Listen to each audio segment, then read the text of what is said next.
kami Tuhan. Terima kasih atas segala kebaikan Tuhan dalam hidup kami. Terima kasih atas segala kebaikan-Mu Tuhan.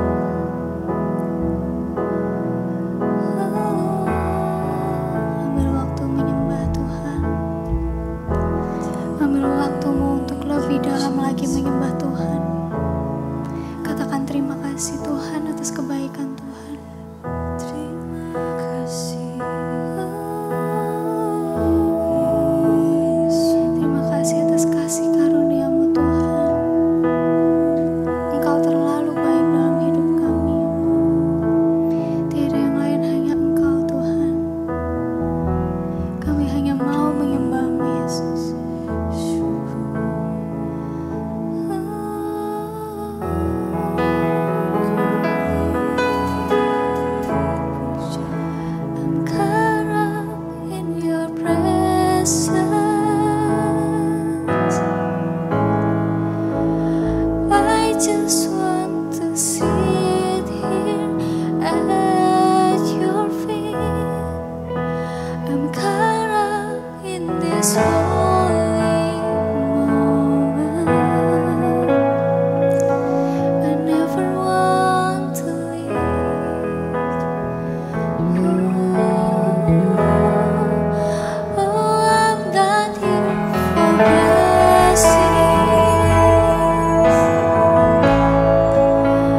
It's all about you.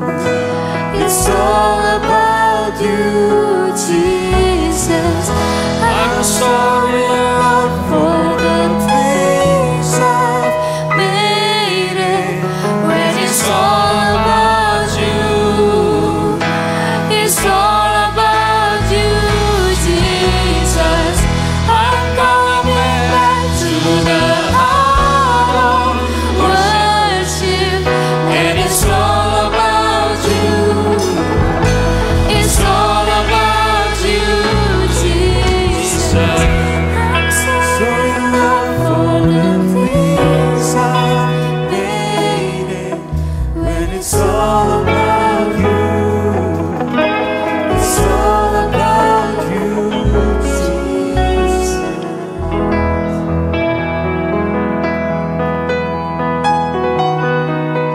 Kita berdoa pada sore hari ini. Semua hanya karena Tuhan. Dan hidup kami semua hanya untuk Tuhan. Mari Tuhan, berbicaralah kepada kami. Karena kepunyaan kami itulah milik-Mu. Biarkan firman yang akan kami dengar ini boleh menguasai setiap kami. Menuntun setiap langkah kami. Bahkan mengembalikan jalan kami yang salah. Mengembalikan jalan kami yang berbelok kepada jalan yang telah Tuhan nyatakan dalam hidup ini. Berbicaralah kepada kami, pribadi lepas pribadi. Kami sambut firman-Mu dengan penuh ucapan syukur. Di dalam satu nama, Tuhan Yesus Kristus, kami sudah berdoa. Haleluya. Amin. Silakan duduk, puji Tuhan. Shalom. Saudara, kita akan belajar satu kebenaran firman Tuhan, yaitu berbicara adalah melayani hanya untuk Tuhan. Boleh diulang apa, saudara? Sekali lagi diulang apa, saudara? Melayani hanya untuk Tuhan. Berarti selama ini kita banyak temui, saudaraku, bahwa orang Kristen itu melayani ternyata tidak untuk Tuhan. Ya, orang Kristen itu ternyata melayani bukan hanya. Bicara hanya itu berarti the only one. Satu-satunya yang layak untuk kita layani itu adalah Tuhan. Tapi faktanya, saudara, kerap kali kita ini bukan melayani untuk Tuhan. Tapi kita melayani ya untuk orang lain gitu. Kita melayani untuk mungkin bos kita. Kita melayani Tuhan itu mungkin karena sungkan. Kita melayani Tuhan itu mungkin karena terpaksa. Kita melayani mungkin karena dipaksa. Jangan-jangan di sini semua dipaksa sama gembala saudara. Enggak ya? Ya, kalau merasa dipaksa berarti memang Bapak Ibu harus dipaksa untuk melayani. Iya enggak? Kadang kalau enggak dipaksa tuh orang enggak mau melayani. Padahal melayani itu sebenarnya adalah satu tanggung jawab bagi orang percaya. Mari kita akan belajar firman Tuhan dalam Kolose pasal yang ketiga, ayat yang ke-22 sampai yang ke-24. Oke, kita akan baca, saudaraku. Kolose pasal yang ketiga, ayat yang ke-22 sampai 24, saya akan bukakan dalam dua terjemahan, yaitu terjemahan baru dan terjemahan SI, sederhana. Hai hamba-hamba, taatilah Tuanmu yang di dunia ini dalam segala hal. Jangan hanya di hadapan mereka saja untuk menyenangkan mereka, melainkan dengan tulus hati karena takut akan Tuhan. Menghambakan diri, berarti status Anda dan saya itu adalah hamba. Bilang kanan kiri, kamu hamba. Bilang kanan kiri, jangan kiri notok. Kanan juga dibilang kamu adalah seorang hamba. Nah, ini status kita hari ini. Itu melekat Bapak Ibu. Ya. Apapun juga yang kamu perbuat karena engkau adalah seorang hamba, perbuatlah dengan segenap hatimu seperti untuk Tuhan dan bukan untuk manusia. 24. Kamu tahu bahwa dari Tuhanlah kamu akan menerima bagian yang ditentukan bagimu sebagai upah. Kristus adalah Tuhan dan kamu hambanya. Kita buka langsung saja di terjemahan sederhana, bilang begini. TSI, terus. Nah, itu judulnya perikop adalah wujud hidup baru antara majikan dan budak. Bagi kalian yang menjadi budak, nah sekarang bilang kanan kiri. Selain kamu hamba, kamu budak. Nah, jadi kalau saya bilang budak, babu, jongo, jangan marah. Itu karena itu adalah kata Alkitab. Ya, kita itu budak. Taatilah majikanmu dalam segala hal. Jangan mentaati dia di hadapannya saja. Ya, seperti orang-orang yang hanya mau menyenangkan manusia. Tetapi taatilah dia dengan sepenuh hati karena takut dan hormat kepada Allah. 23. Apa saja kamu kerjakan untuk majikanmu, lakukanlah dengan sepenuh hati, karena kamu sebenarnya sedang melayani Tuhan, bukan untuk manusia. Ingat bahwa Tuhanlah yang akan memberikan upah kepadamu, ketika dia kelak memberikan berkat yang sudah dia janjikan kepada kita, yang diangkat sebagai anak-anaknya. Jangan lupa bahwa kamu sebenarnya bekerja bagi Kristus Yesus, penguasa kita, sebagai hamba-hambanya. Saudara, bicara hamba Tuhan itu bukan yang ada di atas mimbar. Konsep hamba Tuhan itu bukan bicara teman kita Audrey atau Michelle yang worship leader di atas mimbar. Bukan seperti Victor atau seperti Clyde, teman-teman, Pak Lukas yang main drum, Marcel yang main keyboard sebagai hamba Tuhan. Kalau saudara percaya Yesus itu adalah Tuhan, penguasa atas hidup Anda dan saya, itu otomatis status kita itu menjadi hamba. Jadi hamba Tuhan ya, itu bukan bicara yang terlihat saja. Pendeta, pelayan Tuhan, bukan. Kalau saudara percaya dia adalah Tuhan, dia adalah juru selamat, dia penguasa akan hidupmu, otomatis status kita adalah menjadi hamba. Bahkan dikatakan kita adalah seorang budak, jongos, babu, kacung. Zaman dulu kata budak hamba, dolos, itu artinya harus ada penebusan. Dijual belikan di pasar saudara, ada yang menebus berarti dia sudah dibeli haknya, tidak punya hak lagi. Artinya dia hanya bisa punya kewajiban untuk melayani Tuhan. Kalau saudara beranggapan hamba itu hanya di atas mimbar, berarti saudara belum percaya Yesus itu juru selamat. Kalau kita beranggapan hamba Tuhan itu hanya orang-orang yang melayani di atas mimbar, sorry Pak, sorry teman-temanku, berarti Anda belum percaya bahwa Yesus itu adalah Tuhan. Kalau kita percaya Yesus itu adalah Tuhan, Yesus itu juru selamat, status kita langsung berubah menjadi yang namanya budak. Bagaimana dengan teman-teman yang diberikan jabatan, teman-teman yang diberikan sebuah penggembalaan, teman-teman yang diberi sebuah pangkat? Saudara, pangkat, jabatan itu tidak mempengaruhi mempengaruhi status kita sebagai pelayan Tuhan. Tapi pangkat dan jabatan itu hanya mengatur koridor kerja kita. Kalau nggak ada jabatan, nggak ada pangkat, nggak dibagi-bagi, yang terjadi adalah apa? Bentrok. Orang nggak tersusun rapi dengan manajemennya. Saudara dipilih jadi gembala. Bukan statusmu itu yang berubah menjadi pemimpin.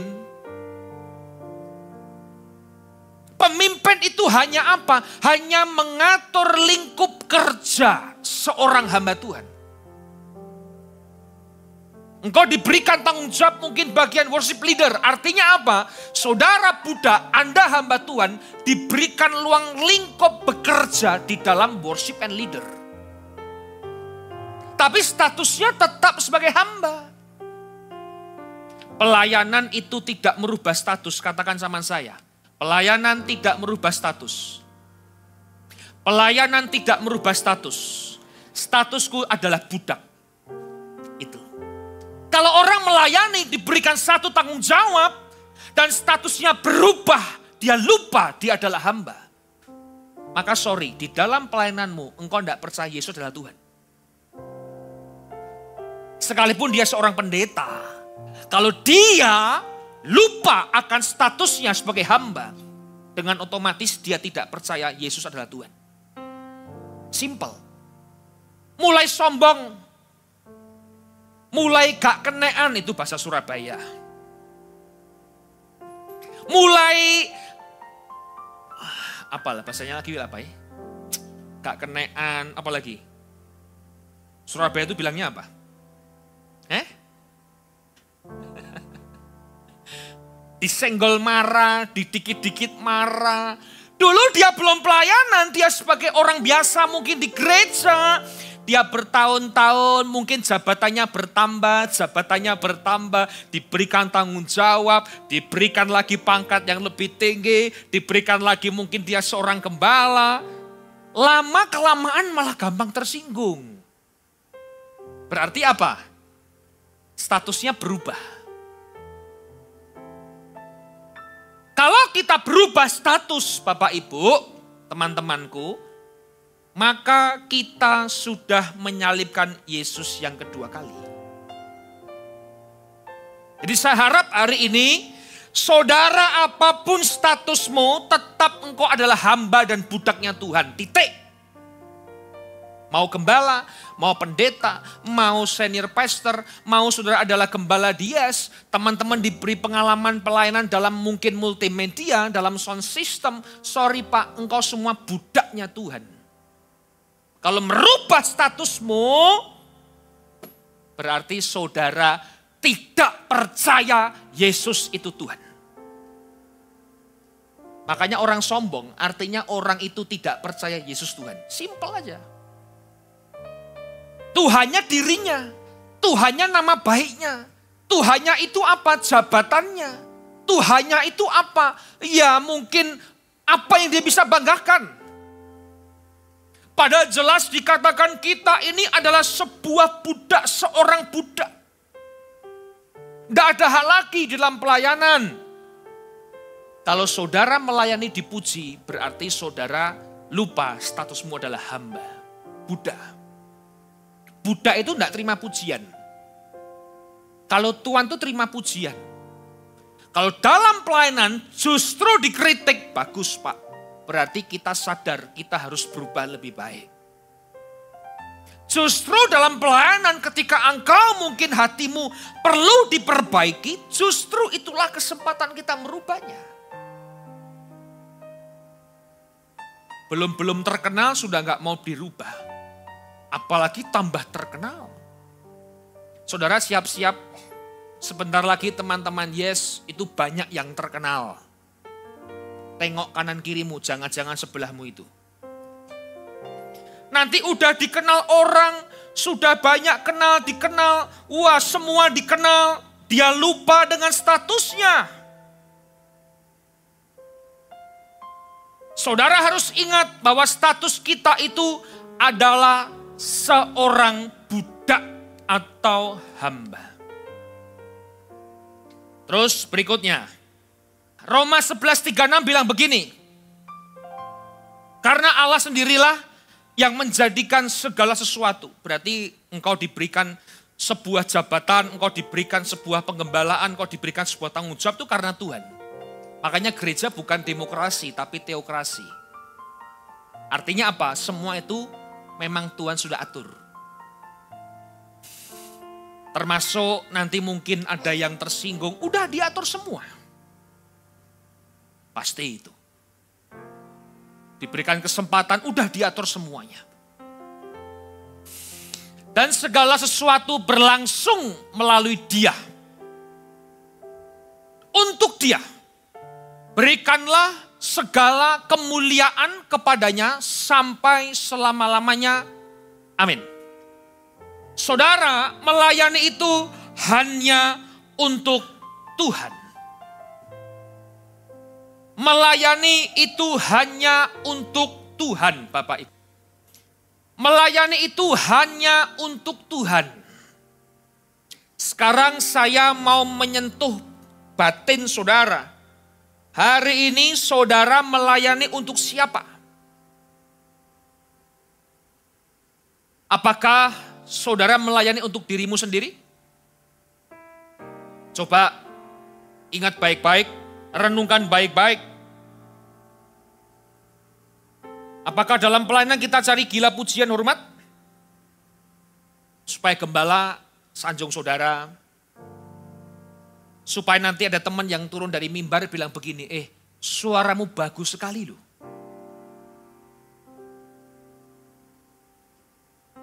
Atau saudara melayani Tuhan ketika sudah melakukan hal yang dahsyat, orang turun panggung, dia bilang begini, kamu hebat loh.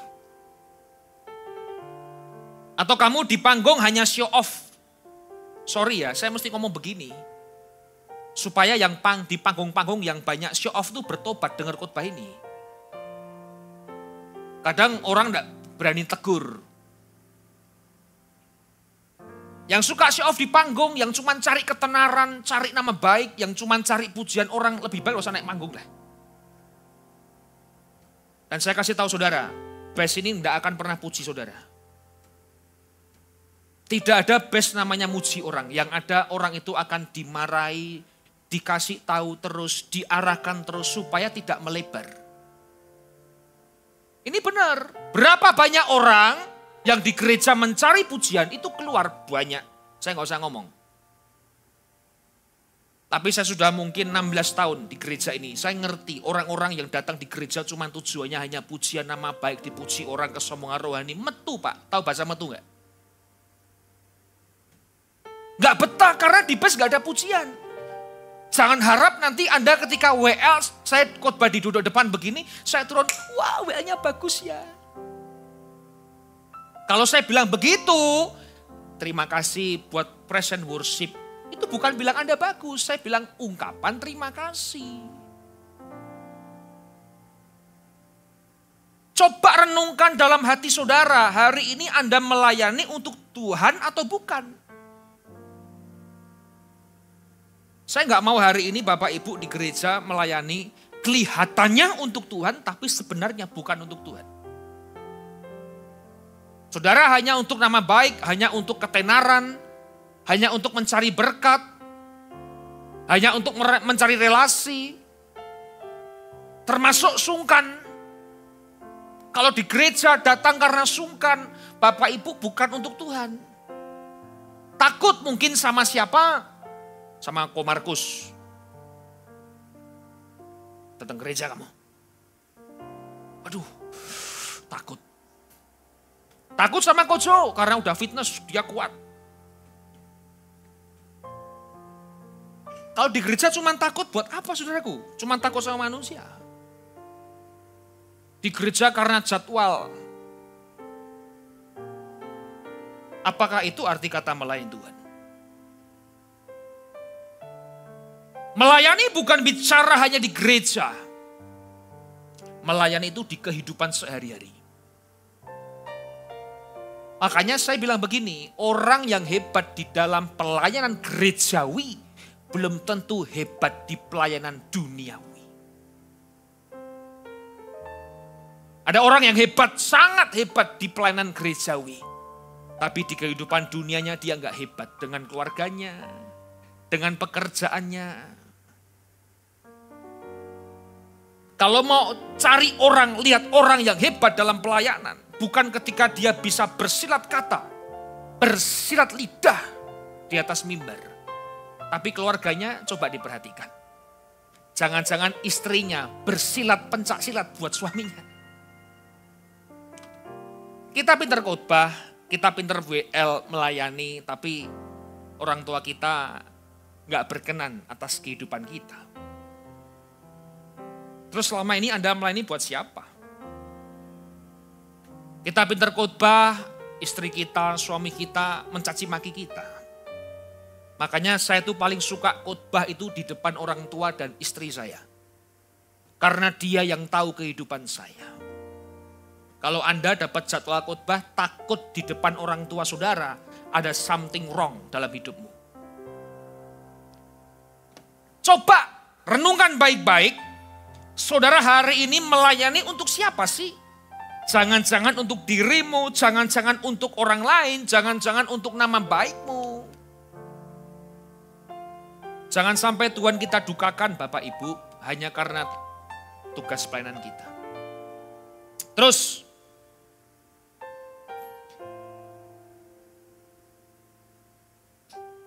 Galatia 5 bilang begini, saudara-saudara memang kamu telah dipanggil untuk merdeka. Tetapi janganlah kamu mempergunakan kemerdekaan itu sebagai kesempatan untuk kehidupan dalam dosa. Melainkan layanilah seorang akan yang lain oleh kasih. TSI, jadi saudara-saudari, kita sudah dipanggil oleh Allah untuk bebas. Diberikan kebebasan. Dari ikatan hukum Taurat, karena dulu hukum Taurat itu membawa orang itu menuju kepada sifat egoisme yang tinggi. Kalau nggak hukum Taurat nggak bisa, makanya Yesus datang, dia melengkapi hukum Taurat dengan hukum yang namanya hukum kasih. Namun janganlah menggunakan kebebasan itu sebagai alasan untuk memuaskan keinginan-keinginan badani. Kita ini hamba, diberikan kebebasan. Saudara bisa melayani apapun, Anda bisa bekerja apapun, Anda bisa memilih apapun dalam hidupmu, tapi jangan kita lupa bahwa kita itu harus melayani bukan untuk memuaskan keinginan-keinginan badani. Sebaliknya hendaklah kita saling melayani dalam ikatan kasih persaudaraan. Melayani sesama atau kasih persaudaraan adalah wujud cinta kasih kita kepada Tuhan yang telah memerdekakan kita dari dosa. Jadi bukti apa kita telah ditebus oleh Tuhan, kita jadi hamba adalah kita bisa melayani dengan kasih persaudaraan.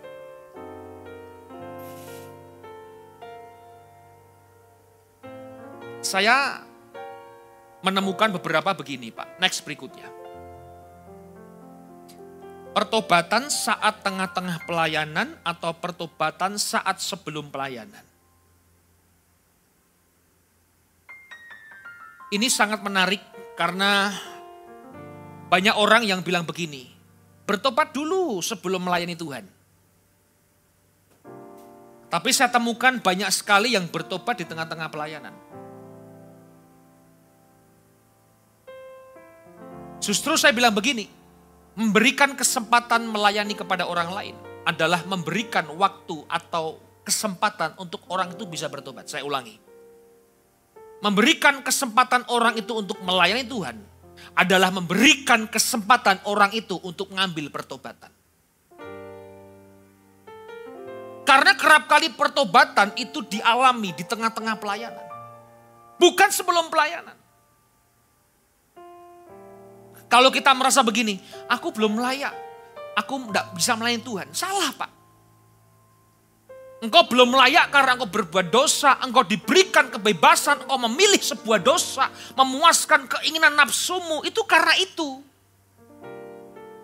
Aku gak layak, tunggu dulu bertobat. Saya mau tanya, kapan kau layak di hadapan Tuhan? Orang saya bilang begini belum tentu layak di hadapan Tuhan. Kalau nunggu layak, kapan mau layak? Justru di tengah-tengah pelayanan itulah terjadi pertobatan. Kesaksian soundman saya di Solo. Usianya mungkin 53-54. Dia adalah orang yang paling rajin datang ke gereja. Seperti Mas Ferdi. Mana Mas Ferdi? Tidur di belakang dia.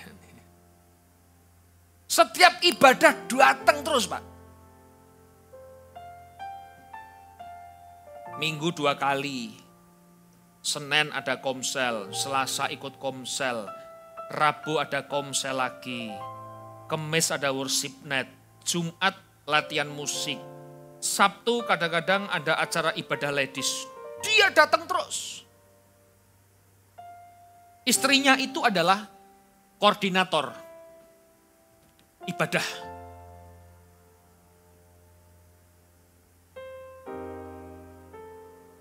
Orang yang cukup keras, orang di gereja dulu yang sebelum kita pindah, dia berselisih, bahkan pernah bentrok dengan Ketua Yes pada waktu itu.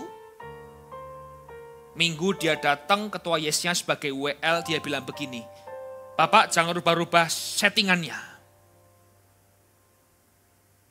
Soundman ini tahu-tahu keluar gereja gak mau pelayanan. Dia bilang sama istri, bilang begini, ndak urusan, ndak usah gereja-gerejanan. Loh saya soundman kok masa megang miser gak boleh, jangan dirubah-rubah Mas Ferdi. Waduh Pak, seru Pak. Saya dengar saya juga heran juga ya. Yang satu gampang tersinggung, yang satu suka nyinggung. Saya panggil mereka berdua, saya ajak makan. Ayo makan. Loh padahal enak loh lauknya. Tapi mukanya, yang anak muda, saya bilang begini, sudahlah, nggak usah debat-debat. Kamu kalau jadi WL jangan ngatur sound system. Tinggal ngomong request, tolong Pak Soundman kurang efeknya dinaikkan, kurang treble-nya, gitu aja. Jangan dia belum pegang sound, jangan dirubah-rubah settingannya. Siapa yang bisa begitu? Nggak ada. Ya Pak, saya minta maaf. Bapak kalau dikasih masukan ya mungkin caranya anak muda salah ya tolong dimaafkan. Dia adalah seorang yang aktif merokok. 2 tahun di BES, istrinya bilang begini, Pak, suamiku hari ini luar biasa Pak. Lebih sabar, lebih baik, lebih cinta, lebih sungguh-sungguh sama Tuhan. Cuman satu Pak. Apa Bu? Nggak bisa lepas merokok. Jadi bagaimana Pak? Saya bilang begini. Tetap beri dia pelayanan. Sesuai dengan janji kerjanya selama 1 tahun di gereja. Jangan Ibu menghakimi. Jadi kalau saya datang, saya ke belakang, baunya rokok.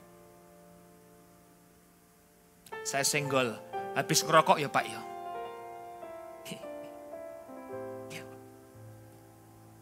Ibadah sore, baunya rokok, saya senggol lagi. Habis ngerokok ya Pak ya. Minggu depan datang lagi. Habis ngerokok ya Pak ya. Minggu depannya saya bilang begini, Bapak nggak malu pelayan Tuhan kok ngerokok? Bagaimana Pak? Kasih dia pelayan perjamuan. Minggu pertama, pelayan perjamuan. Dia melayani. Nggak bau rokok, tapi bau parfum, ngertilah. Kita ini kan mantan-mantan perokok, Pak mau diomong apa coba? Ngertilah. Satu malam saya panggil istrinya. Habis komsel. Bu, ibu pulang dari komsel, tiap malam doakan. Aku percaya suamiku sudah berhenti merokok. Gitu aja. Digandeng, didoakan. Tiap malam digandeng suaminya, dia berdoa. Aku percaya suamiku sudah bukan perokok lagi. Tiap minggu saya datang, jangan ngerokok Pak. Jangan merokok Pak. Jangan merokok Pak. 3 bulan. Dia minta konseling sama istrinya. Saya pikir ada masalah hidup. Enggak, ternyata dia bilang begini, Pak, saya malu ya Pak. Pegang soundman, saya juga pelayan perjamuan, membukakan gerbang bagi orang-orang datang kepada Tuhan karena buka kunci toh. Malu Pak, aku jadi perokok terus, izin. Anakku yang gede WL Pak. Anakku yang kecil multimedia. Aku malu Pak. Oh ya kalau malu ya berarti bener Pak. Jadi Bapak mau gimana? Ngerokok terus apa enggak? Tak pikir-pikir dulu. Aduh. Sudahlah Bu, Pak. Kita ngerti lah. Saya bilang, terserah Bapak, saya cukup bicara sekali, saya enggak bicara lagi. Bapak mau teruskan silakan, enggak juga silakan. Jangan salahkan saya kalau kita ketemu di surga, Bapak tanpa mulut. Baik. Bulan berikutnya, istri yang saksi di komsel. Puji Tuhan Pak, suamiku berhenti merokok. Bukan karena apa? Bukan karena kita paksa berhenti. Tapi justru di tengah pelayanan, dia mengalami sebuah pertobatan. Gereja ini memberikan banyak kesempatan dalam pelayanan. Kebebasan, kemudahan, bukan berarti kita murahan. Saudara dikasih pelayanan, bes gampang kok, cuman modal KTP. Bukan begitu. Saudara ketika dalam pelayanan kita memberikan kesempatan, kebebasan, kemudahan. Tapi sorry Pak, kita bukan murahan. Satu waktu, jika sudah diberikan kesempatan, akan ada ketegasan. Jangan sampai ditindak tegas, Bapak Ibu marah. Gak bisa, karena kita butuh teman-teman itu untuk pelayanan. Bukan kita yang butuh sebenarnya. Tapi dalam hati saya memberikan kesempatan kalian di dalam melayani Tuhan, supaya Anda bisa bertobat di tengah pelayananmu. Kalau menunggu bertobat, gak mungkin Pak, kita itu layak melayani Tuhan. Makanya kalau Anda masih pelayanan, diberikan kesempatan dalam pelayanan, sebenarnya gereja memberikan kalian untuk bertobat di tengah pelayanan-pelayananmu. Benar ini. Makanya jangan pernah undur diri dalam pelayanan. Besok pagi saya akan membahas di CW1 tentang orang-orang yang resign dalam pelayanan. Supaya yang dengar-dengar kupingnya panas semua. Kok resign enak sekali. Udah diikat dengan janjinya sebagai hamba Tuhan. Sampai mati dia hamba Tuhan statusnya. Kok dia mau berhenti pelayanan? Apa haknya dia? Gak ada hak.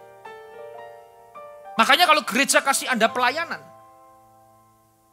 positif bahwa Anda gereja ingin Anda untuk mengalami pertobatan yang lebih. Begitu. Jangan sampai tunggu bertobat baru melayani, nggak mungkin bisa. Terus, kalau kita tidak mau melayani, berarti kita adalah orang-orang yang melayani diri sendiri. Berarti kita belum dimerdekakan dari dosa. Tidak akan pernah bisa orang itu lepas dari dosa. Termasuk yang sedang melayani pun pasti ada dosa. Tapi minimal dalam pelayananmu kita diingatkan siapa kita. Kita ditegur siapa hidup kita. Dengan firman-Nya, dengan status kita sebagai hamba. Kita diingatkan terus. Supaya jangan berbuat dosa. Jangan melanggar aturan hukumnya. Mempermainkan sebuah organisasi. Mempermainkan sebuah gereja. Jadi kalau nggak mau melayani, berarti kita orang itu yang melayani diri sendiri. Berapa banyak dari kita yang masih melayani diri sendiri? Bukan untuk Tuhan. Contohnya itu apa? Next. Kalau yang Anda masih melayani buat selera, berarti Anda melayani diri sendiri. Senang, seleranya baik. Gitu. Kalau gerejanya jemaatnya banyak, kalau speakernya jebol kayak Malang, saya nggak mau khotbah di Malang. Kalau jemaatnya 20, saya nggak mau khotbah di Malang. Itu banyak kok saya temui, udahlah muka-muka Anda pura-pura sama saya semualah. Nanti kalau WL-nya di cewek, coba di Pocan saya mau lihat. Tapi bukan Audrey sama Michelle loh ya. Mungkin yang lain. Selera melayani Tuhan. Ditugaskan Pak Daeng ke gereja kecil, panas gak ada AC, wajib pakai jas. Waduh, selera lagi. Disuruh pergi mana-mana, selera lagi. Kemarin saya misi itu melawan selera saya. Saya belum pulang, saya pulang dari Australia, saya ke Jakarta, saya belum pulang ke Solo, 3 hari saya belum sempat. Sehari 2 hari pulang berangkat lagi. Ngejar pesawat berangkat jam 5 subuh dari Jakarta, itu saya pesawat paling malam delay 3,5 jam. Saya nggak bilang teman-teman, saya mau kasih surprise. Saya bilang 1-2 orang saja. Pesawatnya apa teman-teman? Superjet. Lah kok sama dengan saya? Nanti kalau tahu gimana? Udah gampang. Saya berangkat paling terakhir, naik pesawat paling terakhir. Mereka udah di belakang, saya baru masuk, saya duduk. Keluar paling awal. Paling depan duduknya soalnya. Tek, di mobil. Kapan sampai Kupang kok? Kapan kemarin dia? Saya bilang saya satu pesawat sama kamu tadi kok. Masa? Iya saya bilang.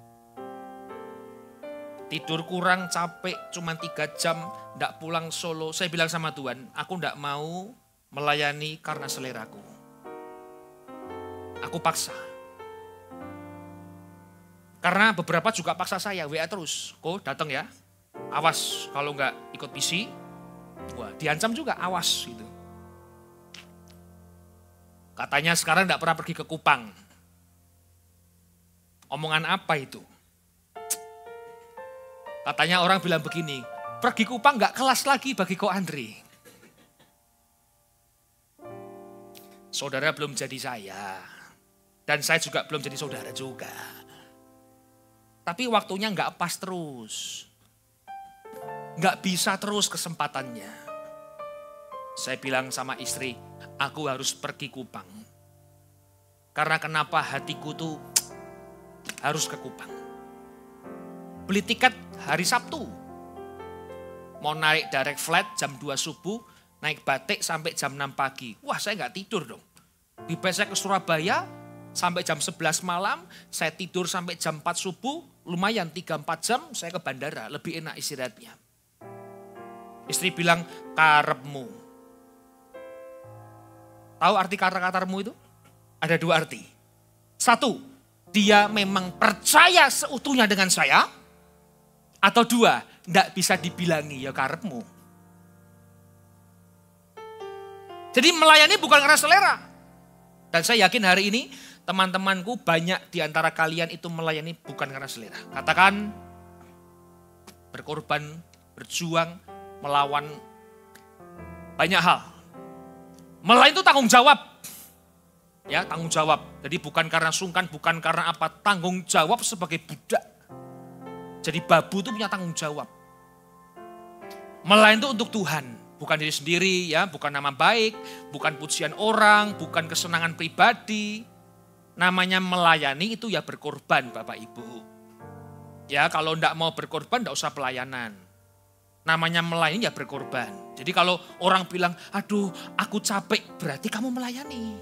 Kalau enggak pernah capek, itu jangan-jangan enggak melayani Tuhan. Namanya melayani ya berkorban. Ya uang juga berkorban, tenaga juga berkorban, pikiran juga berkorban. Melayani itu apa? Bukan untuk manusia. Kok tersinggung, emosi, iri hati, ya gampang-gampang marah, gampang tersinggung itu hati-hati. Yang gampang iri hati itu hati-hati. Jangan-jangan Anda melayani itu bukan untuk Tuhan Pak, untuk dirimu sendiri. Yang suka nyinggung, suka nyinyir tuh hati-hati. Jangan-jangan Anda melayani bukan untuk Tuhan, tapi dirimu sendiri yang kamu layani. Terus, jika kita melayani untuk manusia, maka yang kita dapatkan adalah kekecewaan dan kepahitan. Kalau kita melihat manusia akan kecewa, akan kepahitan Bapak Ibu. Manusia nggak ada yang sempurna dalam hidup ini. Manusia pasti punya kekurangan, di gereja manapun ada kekurangannya. Kalau kita melihat manusia, kita akan kecewa. One day akan mengecewakan. Mungkin hari ini belum mengecewakan, Anda sedang disenangkan oleh orang itu. Tapi suatu saat dia akan bisa mengecewakan Anda dan saya. Orang punya salah, orang punya dosa, orang punya kelemahan, orang punya yang tidak diunggulkan. One day kita akan kecewa. Yang diharapkan ternyata mengecewakan hidupnya. Hari ini jangan kita melayani untuk manusia Bapak Ibu. Tapi saya mau Anda melayani untuk Tuhan. Walaupun manusia kadang mengecewakan. Tapi kita harus ingat. Kita ini melayani itu untuk Tuhan. Kadang kita dimanfaatkan atau dirugikan. Tapi ingat Bapak Ibu. Teman-temanku kita ini hari ini melayani untuk Tuhan. Kenapa orang kecewa? Orang kepahitan, karena dia melayani untuk manusia. Di dalam Tuhan gak ada kepahitan. Di dalam Tuhan tidak ada kekecewaan. Di dalam Tuhan tidak ada akar pahit. Kalau engkau kecewa, engkau kepahitan hari ini, berarti selama ini Anda melayani untuk manusia. Saya mau tanya, Tuhan pernah gak mengecewakan Anda dan saya? Halo? Pernah Tuhan itu mengecewakan Anda dan saya? Terlalu naif kalau Anda bilang pernah. Tidak pernah Bapak Ibu. Di dalam Tuhan tidak ada kepahitan, tidak ada kekecewaan. Kalau kita kecewa, kalau kita kepahitan berarti kita melayani manusia. Titik itu aja. Terus,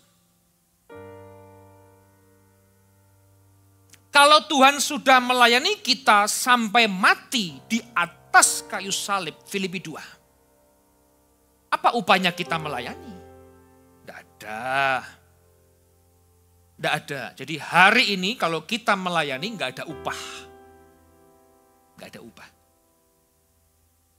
Terus, jika kita mati di salib pun, kita tidak akan pernah bisa membalas kebaikan Tuhan. Karena penebusan dosa manusia itu bukan bicara hanya salib, tapi bicara darah.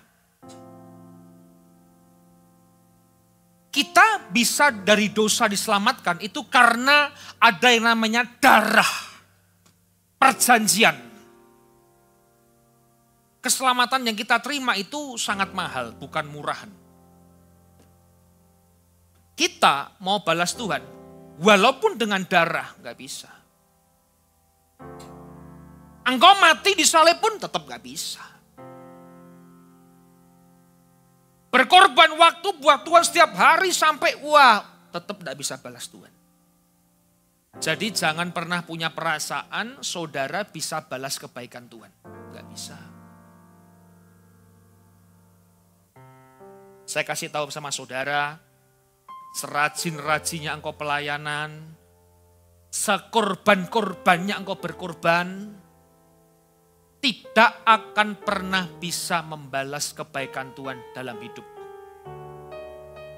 Itu aja. Jangan pikir engkau bisa khotbah di mimbar 2 jam gak berhenti.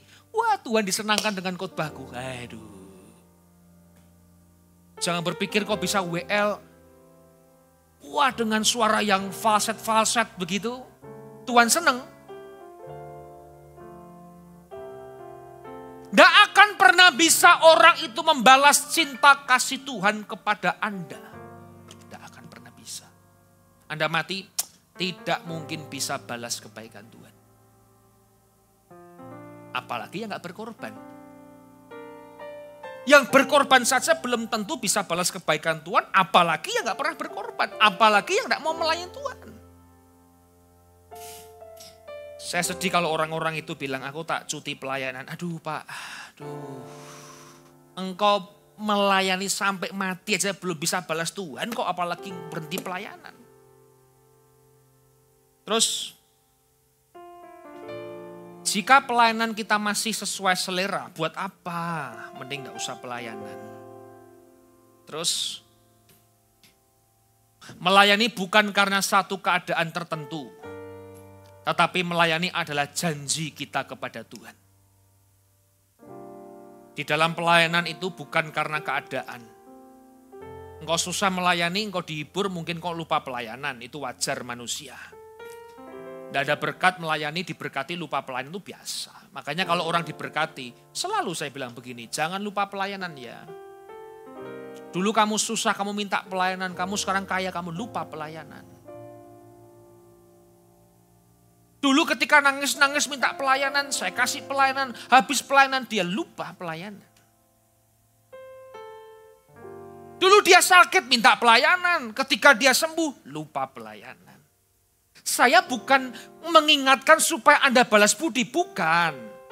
Tapi saya ingatkan saudara, bahwa hari ini kita itu harus melayani, itu bukan karena keadaanmu. Kalau nggak mau, ya silakan, itu kebebasan yang Tuhan kasih. Saya nggak pernah bosan kok, ayo pelayanan. Dulu kamu begini loh, ayo pelayanan. Termasuk kadang-kadang kalau saya di rumah, istri saya bilang begini, ayo kamu mesti pelayanan terus, lebih rajin lagi loh. Gitu.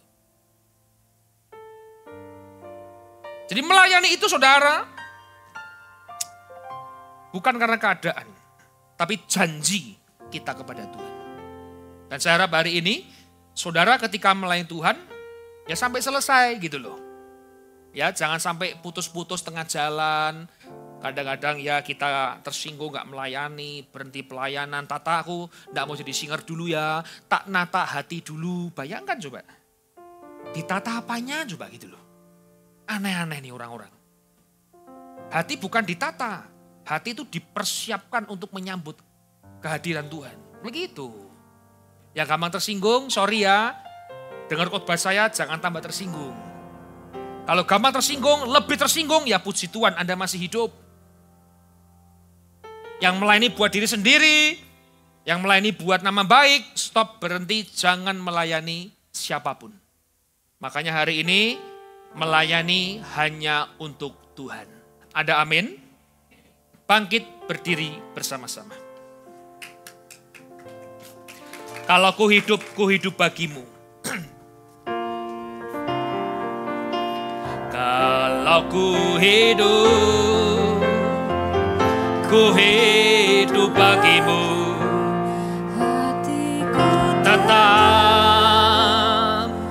Tetap menyembahmu.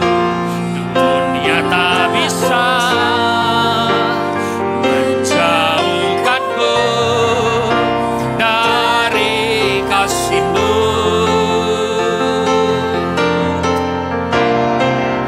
Selama ku hidup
saudara menilik hatimu yang paling dalam.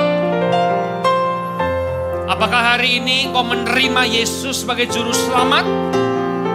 Sebagai Tuhan? Sehingga hari ini engkau sudah menjadi hamba. Jadi budak. Hari ini gak ada lagi hak yang bisa kita cari. Yang ada adalah ketika Anda dan saya melakukan kewajiban. Banyak orang itu berubah statusnya karena jabatannya, karena pekerjaannya. Dia seorang gembala, tapi dia lupa statusnya adalah hamba Tuhan.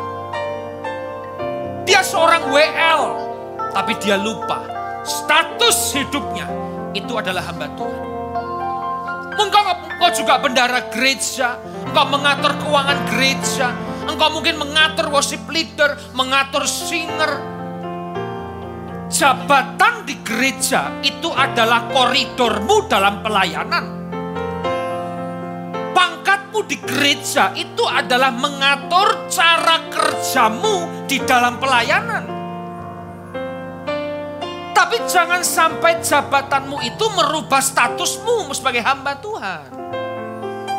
Jangan gara-gara pangkatmu yang tinggi merubah statusmu jadi hamba Tuhan. Jangan gara-gara engkau tenar, engkau terkenal, engkau merubah statusmu bukan jadi hamba Tuhan.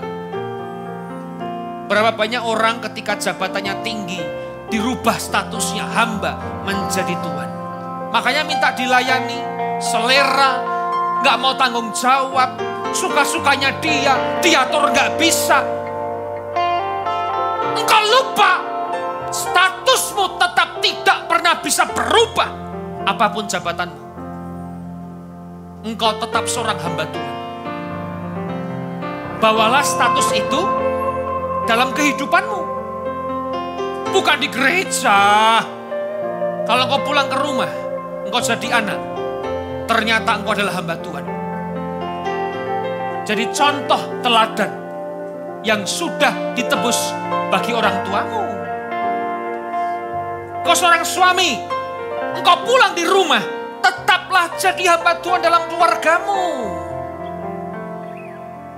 Jangan pernah apapun itu merubah statusmu sebagai hamba Tuhan. Kalau kau dibutuhkan di gereja, jangan pernah engkau merasa aku dibutuhkan, aku sombong. Hati-hati Bapak Ibu. Jangan pernah statusmu berubah. Tetap ingat, dimanapun engkau berada, kapanpun engkau hidup, tetap engkau adalah status hamba Tuhan. Kalau engkau lupa statusmu, engkau juga lupa siapa juru selamat. Kalau engkau lupa statusmu, berarti engkau tidak percaya Yesus adalah Tuhan. Engkau bukan orang Kristen yang sejati, Bapak Ibu. Dengan kekayaanmu engkau sombong. Berarti engkau lupa bahwa Yesus itu adalah juru selamat dan Tuhan dalam hidupmu. Saudara, jangan sampai kita ini berhenti dalam melayani Tuhan. Kalau hatimu pengen mau berhenti, udah capek, ya itulah namanya pelayanan. Ulang-ulang saya bilang sama teman-teman, mungkin kau capek, aku mau melayani, engkau harus siap capek, engkau siap makan hati, engkau siap mengorbankan apa yang kau punya hari ini. Kalau engkau gak siap, jangan ambil jabatan di gereja. Kalau orang yang gak siap ambil jabatan di gereja, yang terjadi adalah apa? Selisih, pertikaian, karena gak siap. Saudara, jangan pernah berhenti pelayanan. Kalau engkau berhenti percaya Yesus adalah Tuhan. Simpel itu aja. Jangan pernah kita hari ini melayani diri sendiri. Memang capek, saya tahu Anda, saya tahu perasaanmu. Kadang kau stres, kadang kau banyak pikiran, kadang kau capek hati, kadang kau bisa menangis. Tapi saya kasih tahu pada saudara, Itulah pelayanan. Itulah namanya berkorban. Itulah menjadi budak. Itulah kacung. Itulah jongos. Tidak ada hak lagi Bapak Ibu. Tidak ada pelayanan tanpa pengorbanan. Setiap orang yang melayani Tuhan pasti ada namanya pengorbanan. Tidak masalah Bapak Ibu, tenang saja. Tetap kuat, tetap dalam pelayananmu, jangan pernah mundur. Jangan pernah kecewa, jangan pernah sakit hati, jangan pernah iri hati. Mari hari ini, kalau engkau melayani Tuhan, hanya untuk nama Tuhan. Jangan pribadi, jangan dirimu. Kalau masih melayani dengan diri sendiri, bertobat. Jangan suka dipuji, jangan suka disanjung. Ya itulah pelayanan. Engkau mati pun belum tentu bisa balas Tuhan. Engkau disalib pun belum tentu bisa balas kebaikan Tuhan. Tetaplah dalam pelayanan Tuhan, karena statusmu adalah hamba Tuhan. Jangan berhenti, tetap maju, tetap bertahan, karena kita melayani hanya untuk nama Tuhan. Kalau ku hidup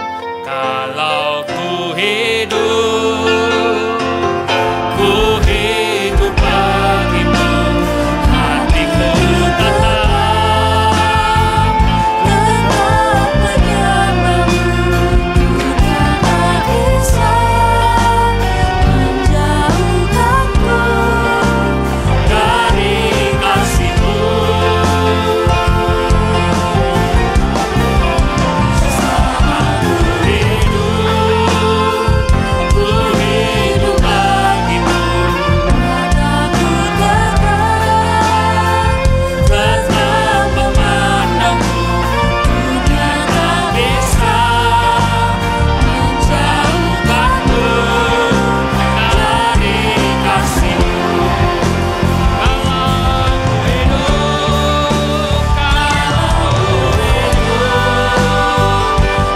hidup bagimu, hatiku tetap menyembahmu.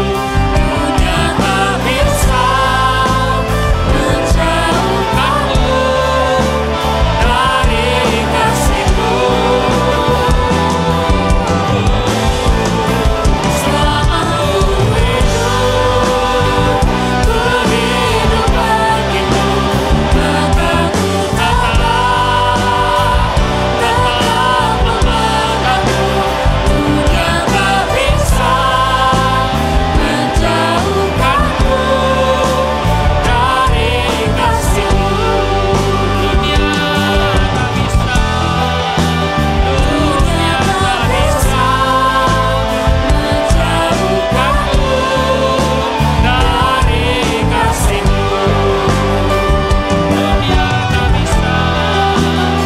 Dunia tak bisa menjauhkanku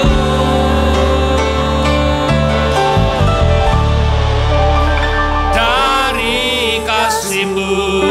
Sorak-sorak kemuliaan bagi nama-Mu. Layakan kami melayani-Mu. Sadarkan kami bahwa hari ini kami melayani hanya untuk Tuhan. Ampuni setiap kami yang kerap kali kami melayani untuk diri kami. Kami menjadi Tuhan atas hidup kami. Tapi kami lupa bahwa status kami adalah hamba.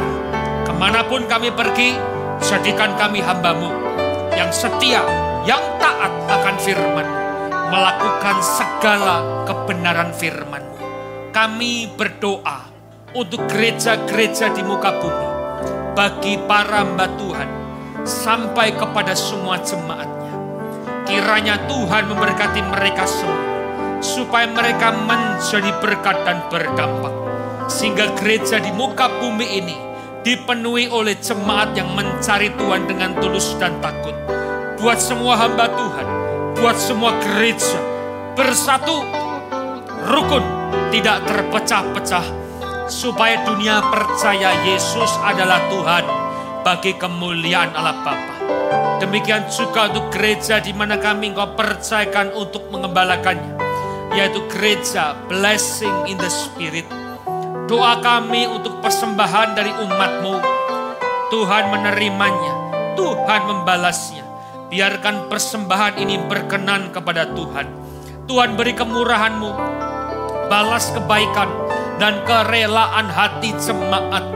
Jaga, lindungi mereka, serta pelihara mereka beserta keluarganya, pekerjaannya, imannya, kesehatannya, sampai ke anak cucu mereka.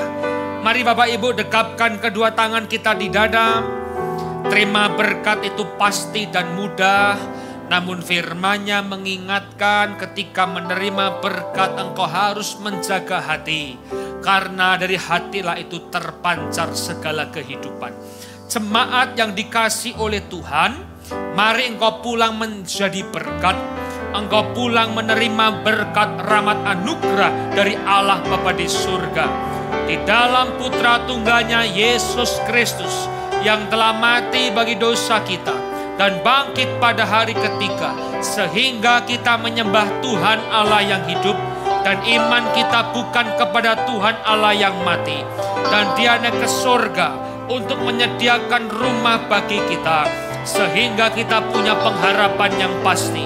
Dan Dia akan datang kembali untuk kedua kalinya, menjemput gerejanya, umatnya yang berjaga-jaga, kudus, dewasa, dan bijaksana, serta menghakimi dunia. Di dalam persekutuan dengan Roh-Nya yang kudus, membuat hati kita berkobar-kobar. Roh kita menyala-nyala di dalam kasih semula. Roh Kudus yang menghibur, menguatkan, memelihara, menginsafkan dosa kita, menuntun dan memimpin kita kepada kebenaran dan kekudusan, serta menjadikan kita saksi Kristus mulai hari ini sampai Maranatha, Yesus datang untuk menjemput kita semua. Kita akhiri dengan doa yang diajarkan Yesus kepada kita. Bapa kami yang di surga, dikuduskanlah nama-Mu,